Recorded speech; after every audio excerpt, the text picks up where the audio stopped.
Upat ka mga tao ang namatay samtang laing 11 ang samdan sa nahitabong pagpamumba kagahapon sa probinsya sa Basilan. Si Isabela City Police Chief Albert Larubis nibutyag nga nahitabo ang pagpamumba alauna 10 sa hapon sa Barangay Sunrise sa syudad sa Isabela.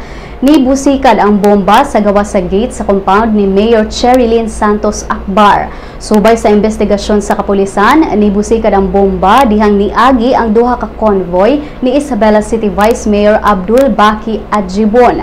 Si Vice Mayor wala ra maangol sa insidente, apan upat sa iyang mga kauban ang namatay. Kini mao sila si Muhaymin Jali, usa ka na ilang maula, Gregorio General Delgado ug Ramil Omar. Ang mga samdan giilangan sila si Abdullah Ali Ismael, Satar Swaib Abdul, Tupay Kalbi, Norhaida de la Cruz, Haji Amlon Adam, Sali Apan Utal, Timhar Muhammad, Gamar Teplani, Sonny Tanjali, Grace Torres ug Florante Agustin.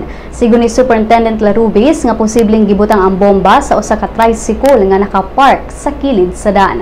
Mato ni Colonel Rolando Joselito Bautista, ang commander sa militar sa Basilan, nga ang Abu Sayyaf Group ang usa sa ilang gitan-aw nga suspect sa pagpamumba tungod kay daan na kining nalambigit sa pagpabomba sa maong lugar.